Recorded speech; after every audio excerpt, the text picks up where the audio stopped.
this special episode, it's all about Cooper.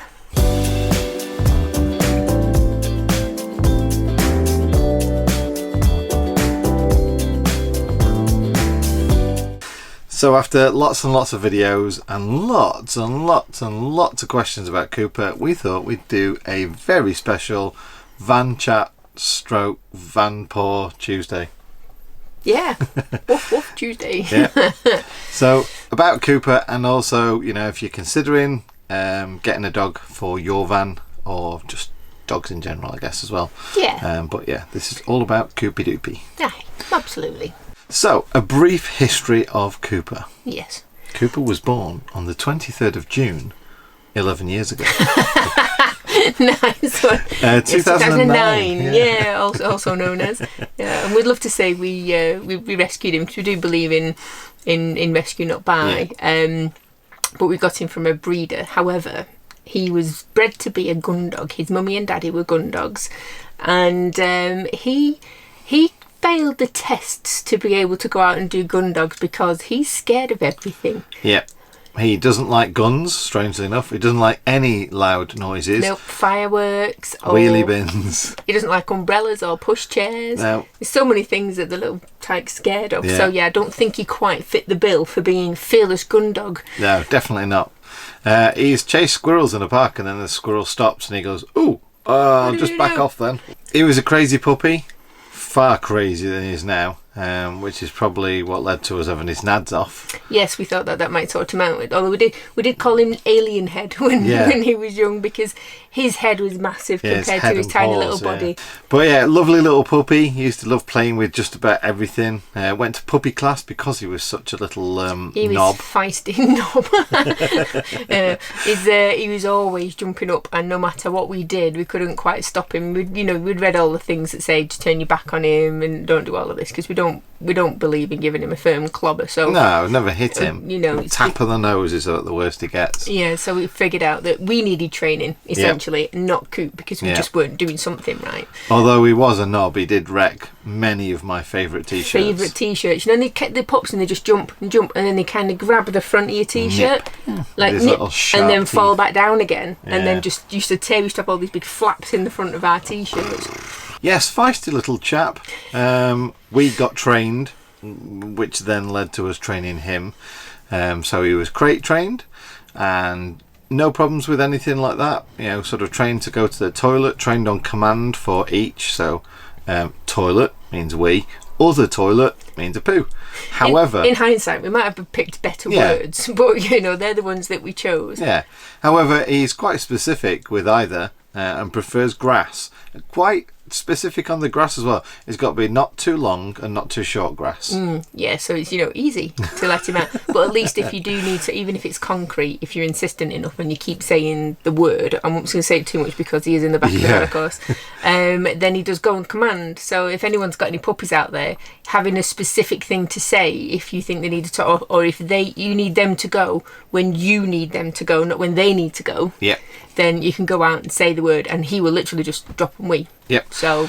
And to rustle a poo bag or something like that is a secondary command. So if he's not getting the on the toilet bit, rustling a poo bag vigorously right in front of his face, then Yeah, it's like the noise association, and then he'll get in there and do that. So they're two things that were good. But when you take him for a walk, we call him Ziggy, and that is because he'll go to there and there and there and there and there. He won't go straight anywhere. Nope. He wants just to sample everything. No. So let's get to some of the questions that people have asked us about Cooper. Yes. And the first one is, what do you feed Cooper? So he's on he was on Arden Grange for a while. Yeah. But because that's quite difficult to find in Europe and that. He's now on Harrington's, and he likes Harrington's lamb and rice as his favourite. And the Arden Grange lamb and rice as well. So it's he this just preference. seems to like lamb and rice, so we keep him on that. But we also, because he's such a fussy little blighter, we mix it with a little bit of meat as well. So we've tried all the other ones, won't have regular dog meat. He likes that Naturo. It's in like a little foil square container, and we just coat his kibble with that. But that's really nice because you can see like bits of carrot and rice and stuff in it.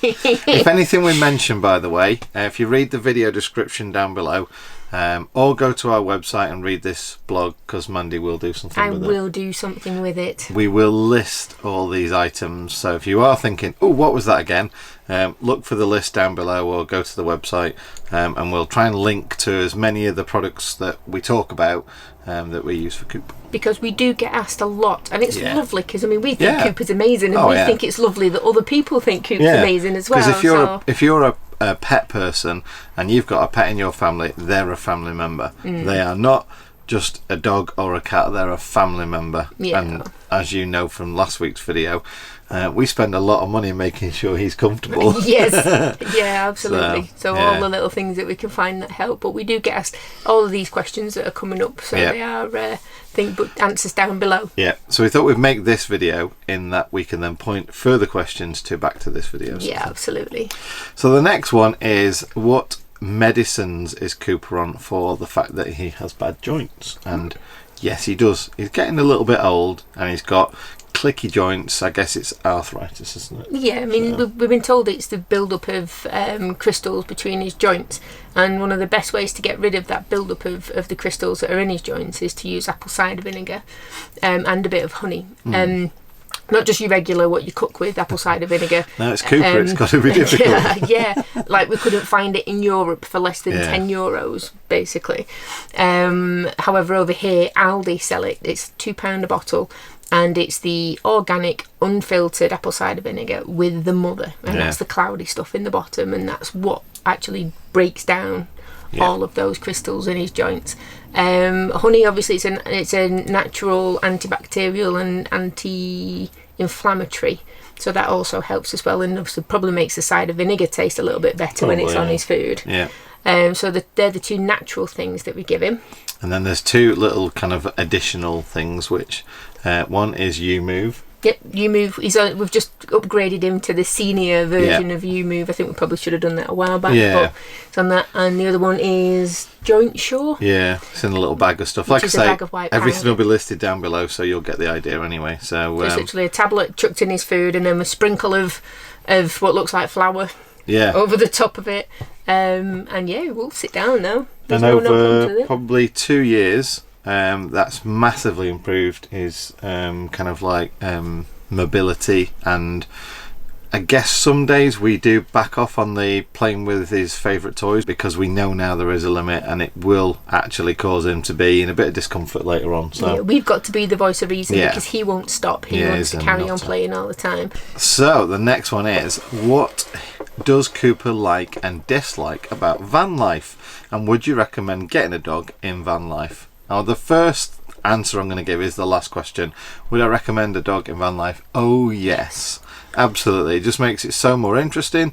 You will not speak to anybody, more than likely, if you haven't got a dog. If you've got a dog and you're in Vanlife, as soon as you let the dog out the door, he's going to go and cause havoc everywhere else, and you'll have to apologise to people or say I'm sorry, or they'll find him cute and they'll come and talk to you. And it literally opens up van life that you can talk to everybody then. It really does open up that level of conversation a little bit, and it gets you out of the van. It does. We wouldn't get to see interesting places as well, like forest walks and stuff like that are really cool, that when then afterwards we'll go, right, well, we're going to get the bikes now. I think this forest is pretty good. Yeah. Yeah, it's brilliant, and it's good for getting out. It gives me something to do while John's doing all the editing and things, because he's my little mate, isn't he? So it's just like, right, come on, let's go and explore a little bit while Daddy's working. Now, as far as what Cooper likes and dislikes, there's probably two things really he doesn't like about Vanlife, and that is travelling. Yeah. He has always been, right from being a puppy, very kind of like nervous in a car or with a vehicle that's moving, especially windy roads. And as far as what he likes, well, I mean, van life, you park your van up and then you got open space. I think he likes everything about van life other than the actual travelling bit, really. Literally, as soon as the engine stops, he's up, he's looking around, he looks out, he gets on his back legs and looks out at the door, he's up and down the stairs, he loves the new layout of the van, he loves meeting people, all the things, literally everything else he likes, it is literally just driving. Yeah. And leading on to the driving bit, how do you secure Cooper when you travel in the van? And that is with a harness. And it's got the big padded bit to protect his chest. Yep. And that's got quite a thick webbing strap with 2 loops on his back. and we clip him into a seatbelt attachment because these have 2 seated belts. We don't have the top bit open, we just have the anchor bit at the bottom. Clip it in there. That then clips via a little sort of hook and eye clip around the back of Coop. He has the option of moving a little bit, but if there were to be any sudden movements, it would sort of restrain him. And he can't get, because when there's times when we've just been pottering, like moving from one place in a car park to another, maybe as soon as you start the engine, because you'll be sat up front, he runs and tries to get under John's legs. Yeah, so, Dad, I feel right, Dad. Uncle, what's going on? So where he travels is where he sleeps as well, and we bought him a lovely, you call it an orthopedic mattress. Bed. It's memory foam with a little layer in it, so it's a proper comforting, taking the bumps out of all the road. Yeah. Helps him with the travel bit, and also it's a nice, obviously, lovely comfy bit for him to sleep at night. Yeah. So, and that's helped quite a lot with both, actually. Help with him sleeping, and help with him sort of travelling around. Yeah, because he gets sore elbows. You can see he's just moving now. Hey, bud. So yeah, he has sore elbows, which is obviously his front legs. I go, this is like elbows, and he's going to come and have a drink now. It's because we're talking about him and we're filming. There you go, he's having a drink. Can't actually do anything now though, because it's all about him anyway. Oh, absolutely. Yeah, but that has made a massive difference, because before we did have a dog bed under there, but there wasn't really much to it. We just thought it might be snuggly for him instead, but it seems that he doesn't want snuggly, he just wants the extra. I mean, it's literally like it's that quite deep, thick. It's brilliant. So the next one, and quite well timed actually, is what water and food bowls, dog bowls, do we have for Cooper? The water bowl is really good actually. It's a non-spill dog bowl. You can drive the van around some serious bends at speed and stuff like that and it won't spill. It's got like a levelling platform that stops the water spilling out. It's like a little baffle, isn't it, that sits on top. It kind of floats on top. So the dog licks, a little bit of water sits on top of it, dog licks, and that goes down, and then obviously he's accessing all the water underneath it. And then there's like a clip that goes on the top that just stops any sloshing from the side. And it really is brilliant. Unless you turn that thing upside down, then you can, all the driving. You get a little bit of water out, but not a lot. So it's really good. And with his food, we did start off with the metal bowls that had the spaniel bowls because of his ears. Yeah. So when he puts his head in, his ears came over the sides. And he'd find them really frustrating because there was no room in them. So he changed it for a massive, really wide too big one. for him really, but with normal sides on it, and he can get his nose right in there. And since changing his food bowl, he eats so much better. Well, he's a fussy bugger with his food anyway. So yes, he is. With that and everything else we do with his food, is he definitely eats better. And the next one is, how do we keep him dry in the van? It's called a dry bag. Essentially, it's a lovely terry toweling kind of towel that's zipped up that he sits in, that comes all the way up to his head. So the zip goes along his back from his tail, and he goes in. As soon as you put it out on the floor, he'll go and sit in it the right way and everything, and you just zip it up to his neck. We bought one that's a bit too big for him, so he's got room to lie down in it, and he does dry off really quickly. We didn't get the branded version because I think the branded versions that you can get from like caravan accessory shops, because we'd seen them in there, they're ridiculous prices, silly like money, 60-70 pounds, and this one we've got is absolutely perfect, and you just chuck it in with all the other towels and stuff if you do. And we do have other towels. Microfiber towels are really good for that as well, but generally if he's soaking wet through, we'll use the dry bag. If he's just been outside and it's wet grass or something, we use a microfiber towel for him. How do we keep him cool in summer? And that's just a balance of fans, same fans that we use. Spray him with like a misting spray of water as well, so kind of like cool him down by just making his fur damp, not soaking wet through, and not too little water that it just evaporates straight away, but just damp. We also make sure that he's got enough water around as well, so he can have a drink as much as he wants. And if we've got ice knocking about, we'll always make sure that there's ice in there. He does like crunching on ice cubes, bless him. And then you've also found this his cooling jacket, and it's just a blue jacket that you put through his front paws, up and over his back, and velcro it down. And you dip it in water first, and it retains moisture really, really well. Yeah, it's pretty cool. And it just keeps him cool. And what are Cooper's favourite toys? Obviously, ball, and then secondary to that is frisbee. Ball and frisbee. He's always been, no offence to anybody else's dogs, but he's always been a proper dog. He likes bringing back sticks. He likes bringing back balls, and he likes frisbees. Yeah. And none of that. Nothing else really. I mean, he likes the rawhide chews. He'll have a good chomp on one of them. But if you're going walking him in a forest, just find a stick, snap it, so it's a bit more manageable, because he'll try and get a full tree branch if he could. How do we wash Cooper, and is there a specific brand of shampoo or something we use? Basically, just wash him outside the van. We've got an outside shower attachment. We had one on the last van as well. Soak him down. It's just dog shampoo as far as I'm aware. Yeah, I mean, it's just something we bought from the pet shop, and it's got one that's got like natural peppermint and stuff in, so it's supposed to be, and tea tree, so it's supposed to be naturally flea repellent. But the last couple of times he's had a bath, I've not been able to find it. I don't think I found it the other day, didn't I? After doing all the bathing, and in the interim, he'd cover washing up liquid, because it's all natural in there, and it's been fine. And he's been so soft and smells lovely. And after that is how do we cut his fur or groom him, nails and ears and stuff like that. That's my job. Yeah. And as you've probably seen for other videos, that's something that we do every couple of months or so. Yeah, he's due one now, actually, isn't he? Because it's getting a bit warm. So you did his ears the other day and everything, didn't you? Yeah, that's another thing with the keeping him cool, because his ears are so heavy and full of fur. When you hold his ear out, I make sure it's cut really short at the back, which the groomers gave us a hint about, didn't they? And that lets air flow into the back of his ear, that lets his ears cool down. So I try to keep them kind of trimmed down all the time anyway. And then his feet and his bum. Yeah. And then everywhere else, really. It can take me a good half a day. Oh, yeah. To go through and trim him down. As well, I don't want to keep him lying in one place for ages either. And he does take it really well. He's so lovely. He's pretty good with it. And but his fur is so thick that it's just something you have to take your time with, don't you? Yeah, and we've gone through a few pairs of clippers.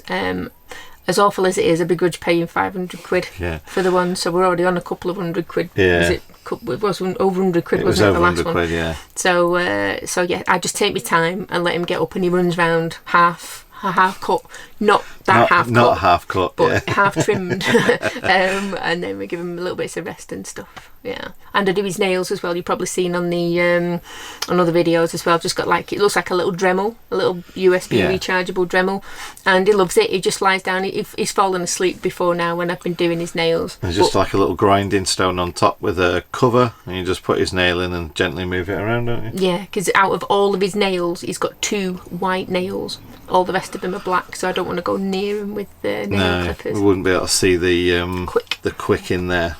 Yeah. You wouldn't know where to cut, so it's just easier that way. Yep, definitely.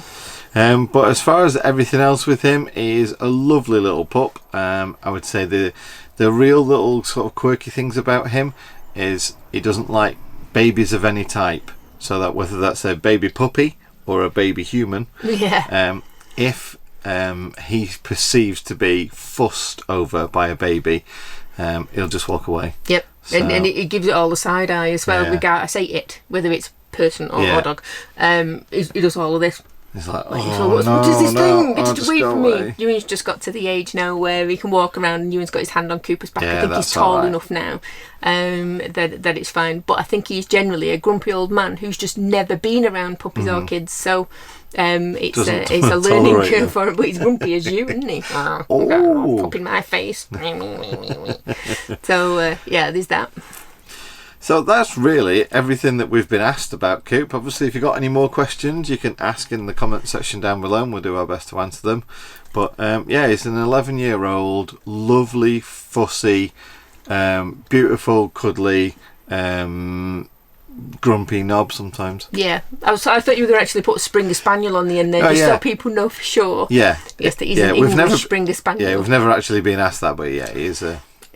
English Springer Spaniel. He is. With quite a good pedigree, apparently, but we don't care. Yeah. We didn't care if he came with papers or not. It was awesome. He was chewing a radiator when we first saw him, and we're like, ha. Maybe we should have known then. Yeah, that he was going to be the destroyer of everything. Yes, we wouldn't have done anything any different though, bless him. But we love him. I can't imagine life without him. I think his favourite moment was after we've had his nads off and he was wearing the cone of shame. I'm sure you're all aware of that one. He found that the cone of shame had a pretty good kind of like job, and that was scooping up the lino off the kitchen floor. Then he could eat it and spit it out all over. And he went through 3 lots of lino before we put hardwood flooring down in the kitchen. So we went, because he had the cone on, and he bent it down, and I think initially he must have been trying to chew the cone to try and get the blinking thing off. Oh, see, I censored myself. Yeah. Blinking thing off, and then pulls a bit of lino, and he's like, "Ooh!" So we literally popped out because we didn't leave him for long when he had it done, and we came back to this massive big scoop semicircle and he's just like wagging his tail like, "Look what I've done." Oh yeah. Little sugar bag. So there we go. Right, so thanks for watching. I hope you found it as interesting as we did talking about him, because we do love him so much. Yeah, we do. Yeah, and we'll catch you on the next video. Yep, see you soon, guys. Bye. Bye.